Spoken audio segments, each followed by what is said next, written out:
सत्ता, निवडणुका आणि मनात असलेली ईर्ष्या. मित्रांनो, कॅपिटल सिटी दिल्ली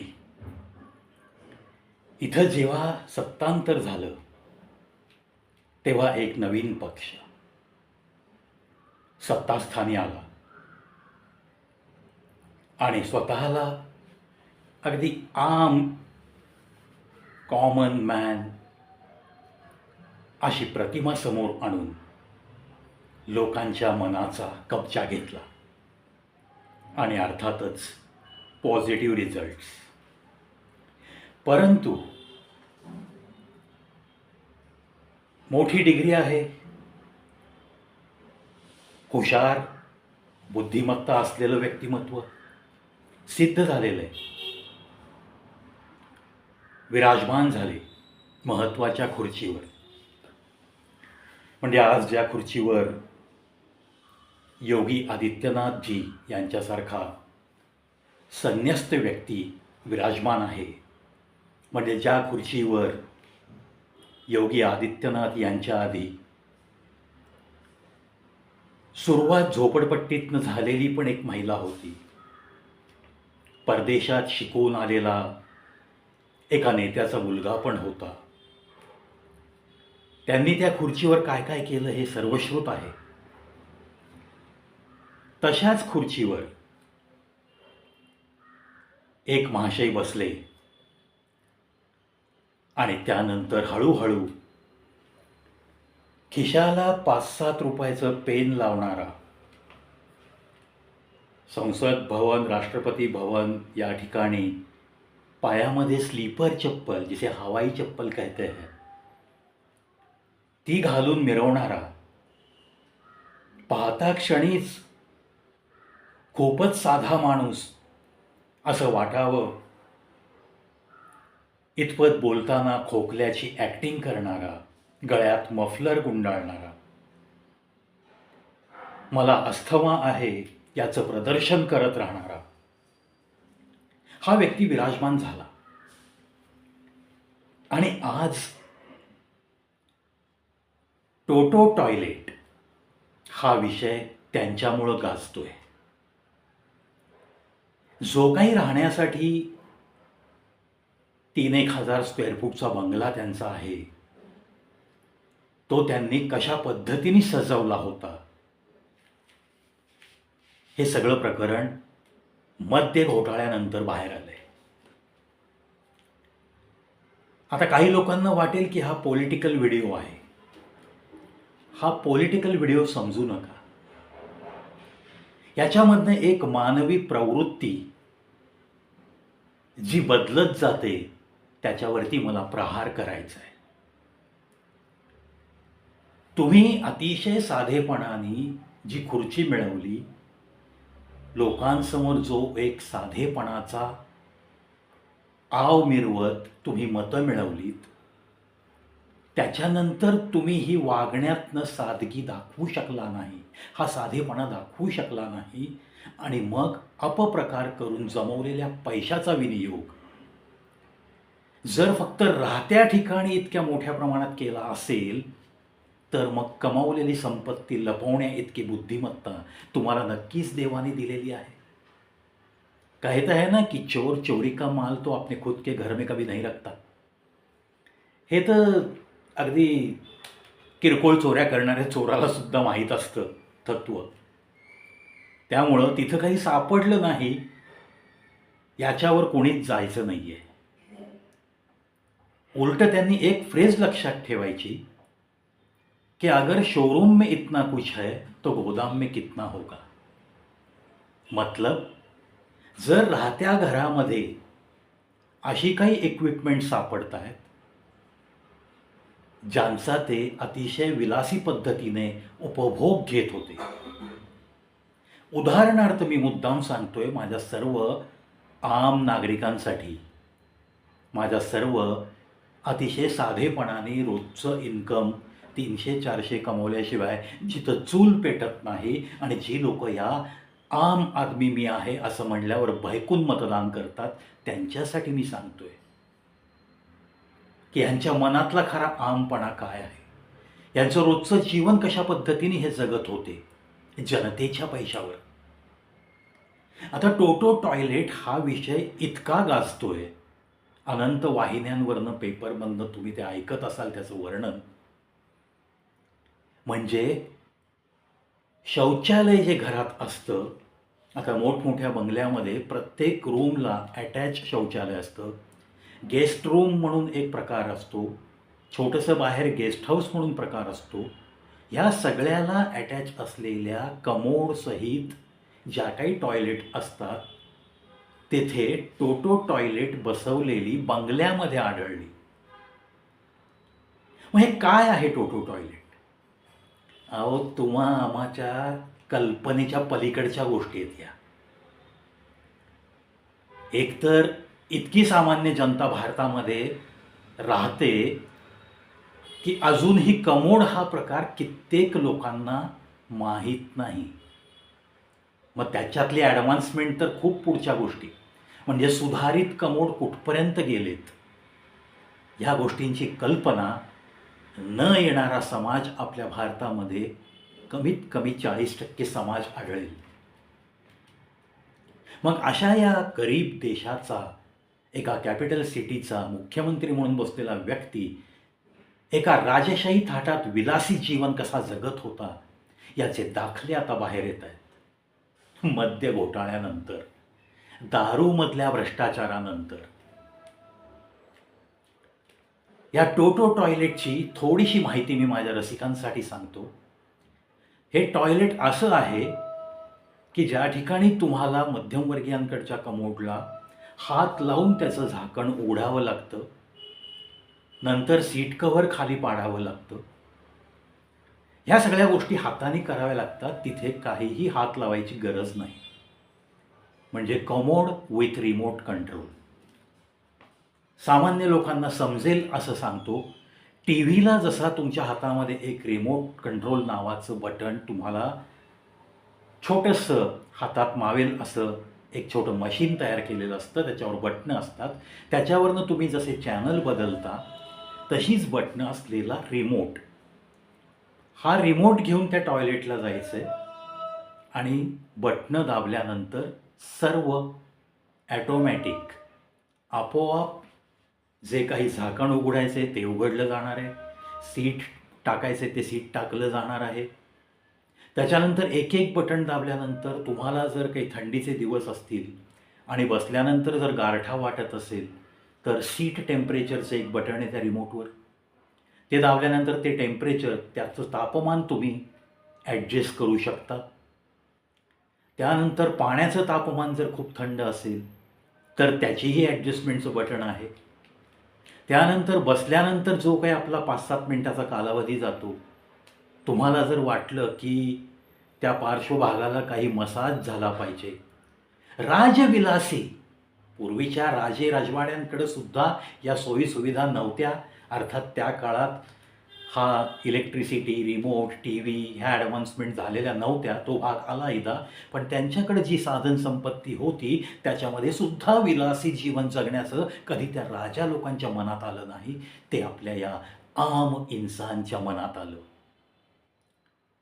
या टोटो टॉयलेटची ही जी सगळी आपल्याला मी माहिती सांगतोय, मसाज, स्पायरल मसाजसुद्धा त्या 5-7 मिनिटात होऊ शकतो.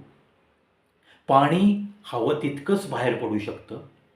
जर तुम्हाला त्यात क्लीनलीनेस नाही वाटला तेवढ्या पाण्यात, तर मग फुल फ्लशचं एक बटन आहे आणि कुठेही हात न लावता तुम्ही विनासायास तुमचं रोजचं हे जी सुप्रभात आपण म्हणतो एकमेकांना, या प्रभातकाळीची जी कामं आपली असतात ती अशी विलासी पद्धतीने करणारा या टॉयलेटची किंमत आत्ता एस्टिमेट काढलं जाते ते 11 लाख ते 15 लाख एका टॉयलेटची किंमत.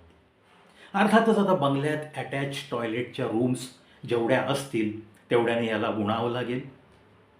आणि आता तो बंगला जेव्हा ताब्यात घेणार हे कळलं तेव्हा ही टॉयलेट काढून घेऊन गेलेली आहेत. म्हणजे विलासी जीवनाचा पुरावा नष्ट करायचा.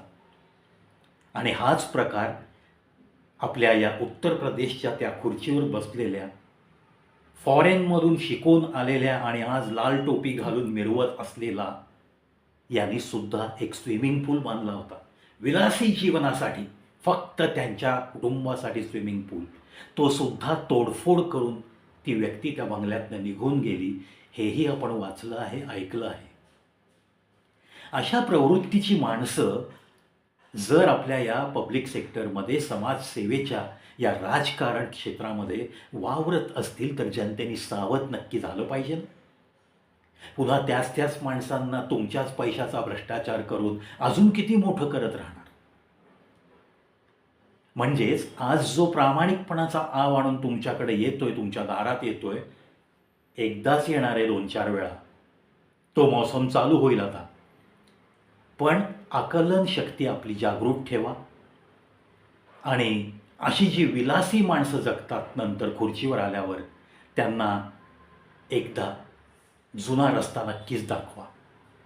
ज्या लोकांनी झोपडपट्टीत राहून आज अब्जावधीची मालमत्ता कमावली आहे, ज्यांच्या नातेवाईकांच्या 100 कंपन्या स्थापित झाल्या, मी तर या केंद्र सरकारला आव्हान करेन की अरे काढा ना या सगळ्यांचं बाहेर. तुम्ही का अशी कासवाची चालीनी चाललायत? 10-10 वर्ष लागतात तुम्हाला हा भ्रष्टाचार बाहेर काढायला. आणि शंका उपस्थित होते का तुम्ही पण विकले गेलात? कारण भ्रष्ट माणसांची यादीसुद्धा तुमच्यामध्ये यायला लागली आहे. त्यांनासुद्धा तुम्ही सामावून घेताय. याचा अर्थ जनतेने काय घ्यायचा? मित्रांनो, या टोटो टॉयलेटवाल्या बंगल्यामध्ये पडदे, आता पडदे कितीही श्रीमंत माणूस असला तरी हाताने सरकवण्यास त्या पडदे त्याला लाज नाही वाटत किंवा लाज वाटण्याची गरज नाही आहे.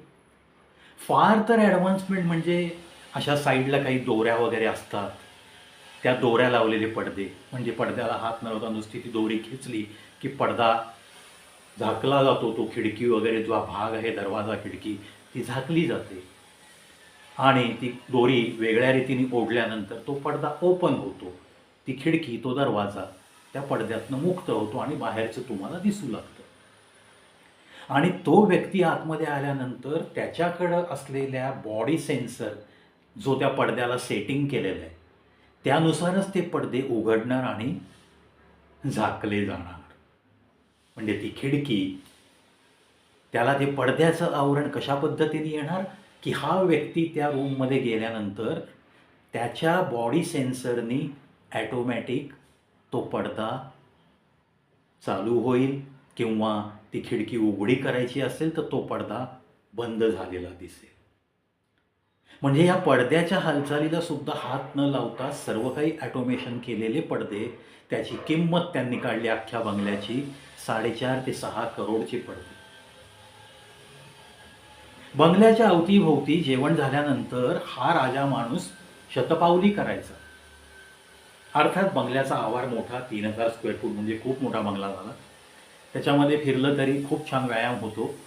मग हा साधा माणूस व्यायाम केला की दमून जायचा. मग दमल्यानंतर पायाला मसाज, पिंढऱ्यांना मसाज करावा लागायचा, तर त्याला ते बरं वाटायचं. त्या मसाजची खुर्ची तीसुद्धा लाखो रुपयाची. मग मसाज करूनसुद्धा बरं नाही वाटलं तर छानपैकी असे कोच तिथं बंगल्यामध्ये मिळाले. ते कोच चारी बाजूला फिरू शकतात, त्याला थोडंसं असं व्हायब्रेशन मिळू शकतं. अशा पद्धतीच्या कोचवर मग झोपून राहायचं. मग त्या कॉमन शरीराला खूप आराम मिळाल्याचं समाधान लाभायचं. तो सुद्धा कोच 10 ते 11 लाखाचा. बघा मी किती आम आहे. मी फक्त 5-7 रुपयाचं पेन वापरतो आणि मी फक्त 55-60 रुपयाची चप्पल घालतो. डबल एक्सेलचा एक साधा बुशशर्ट घालतो. मला खोकला आला तरी मी औषध नाही घेऊ शकत, असा मी गरीब एक कॉमन मॅन आहे, अशी प्रतिमा दाखवत आज त्या खुर्चीवर विराजमान झालेल्या माणसाने कसं विलासी जीवन जगण्यात आयुष्य काढलं गेली 7-8 वर्ष, हे ऐकलं ना की थक्क व्हायला होतं आणि तळपायाची आग मस्तकात जाते आणि लवून मुजरा करावा असं वाटतो त्या लाल बहादूर शास्त्रींच्या प्रतिमेला. लवून मुजरा करावा असा वाटतो अतिशय साधेपणाने 55 ते 60 वर्ष संसद सदस्य राहिल्यानंतर 13 दिवसाचा पंतप्रधान झालेल्या अटल बिहारी वाजपेयींच्या प्रतिमेला लावून मुजरा करावासा वाटतो त्या बाबासाहेब आंबेडकरांच्या पुतळ्याला. अरे कोणत्या देशात तुम्ही राहताय आणि कोणती प्रतिमा घेऊन जनतेसमोर गेल्यानंतर तुम्ही असे भ्रष्टाचाराचे तुम्हाला पंख फुटतात याची काही थोडी शरम वगैरे. आणि आज पुन्हा पुन्हा तुम्ही लोकांच्या दारात जाणार आहात. मित्रांनो, हे जे मुखवटे पांघरून जे पांढरे बगळे वावरत आहेत ना, त्यांना जरा ओळखायला शिका. जो बड़ी सादगी के साथ आपके सामने आते हैं ना, उनकी कमाई क्या है. त्यांच्या घरातल्या लोकांच्या कंपन्या स्थापित कशा झाल्या, शेकडो कंपन्या. कशासाठी या कंपन्या तयार केल्या जातात. मी मागच्या एका व्हिडिओत सांगितलंय, अहो तुमचा ब्लॅक मनी हा व्हाईट करण्यासाठी या बोगस कंपन्या असतात. या बोगस कंपन्यांमधनं, शेकडो कंपन्यांमधनं तो प्रॉफिट झालेला दाखवला जातो, फक्त कागदोपत्री खेळ. म्हणून मी आवर्जून सरकारला विनंती केली होती की company law is to be amended. It is also a must act by the central ministry असं मी सुचवलेलं होतं. त्या कायद्यात संशोधन झालं पाहिजे. कंपन्या कोण स्थापित करतंय, कशा पद्धतीने, बेनामी ट्रान्झॅक्शन्स, प्रॉपर्टी घेणारा व्यक्ती, त्याची इन्कम टॅक्सची रिटर्न्स परफेक्ट आहेत का. अरे तुम्ही आम्ही सर्व्हिस करून 2 वेळेचं जेवण मिळवणारी माणसं इन्कम टॅक्स भरत असतो. पगार वाढल्याचं सुख कधी कुणाला नोकरीत मिळत नसतं. आणि मग ह्या कंपन्या स्थापित करणाऱ्यांची इन्कम टॅक्सची रिटर्न्स चेक केली गेली आहेत का. कोण आहेत ही मंडळी. बोगस कार्यकर्ते. तर हा सगळ्या ह्या ज्या वाटा आहेत ना भ्रष्टाचाराच्या, आणि आज देखील जर 11वं वर्ष चालू असताना सेंट्रल मिनिस्ट्री पूर्वीच्या राजकारण्यांचा भ्रष्टाचार जर बाहेर काढू शकत नसेल, तर central ministry is also supporting such people असं म्हणायला वाव मिळतोय. पोटतिडकीनी बोलतोय मी. आणि पोटतिडकीनी फक्त मी 3 नावं घेतली आहेत, लाल बहादूर शास्त्री, अटल बिहारी वाजपेयी आणि आमचे पूजनीय बाबासाहेब आंबेडकरजी. अरे काय ह्यांच्या हातात काही नव्हतं तेव्हा. हे काही करू शकले नसते. खूप काही करू शकले असते. घटनेचा शिल्पकार माणूस, त्याला काही आमिषं आली नसतील त्यावेळेस प्रायव्हेट सेक्टरकडनं. देश उभा राहत होता, त्यांना काही असे मौके मिळाले नसतील. अरे पण हे गुण त्यांचे घ्यायचे. अशी जेवढी म्हणून माणसं आहेत भारत देशात, देशासाठी खपलेली, त्या सगळ्यांना हा प्रवी लवून नमन करतो. सगळ्यांची नावं मी घेऊ शकत नाही, पण प्रत्येक प्रामाणिक व्यक्तीला तहे दिल से प्रवीचा कडक सॅल्यूट असतो.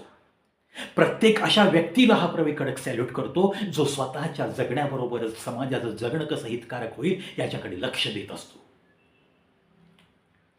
आज टोटो टॉयलेट या विषयाने डोकं भणभणून गेल्याची जाणीव होते मला.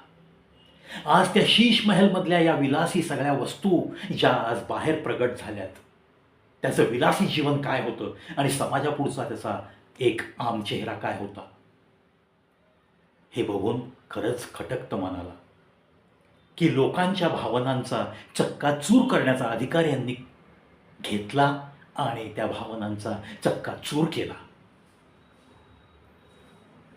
आता पक्षीय राजकारण म्हणतील लोक याला. मला कुठल्याही पक्षाशी काहीही देणं घेणं नाही. मला हा निवडणुकीचा माहोल आहे त्याच्याशीही काही देणं घेणं नाही. मला त्या मानवी प्रवृत्तीवर प्रहार करण्यासाठीच मी पुन्हा एकदा सांगतोय की हा व्हिडिओ आहे.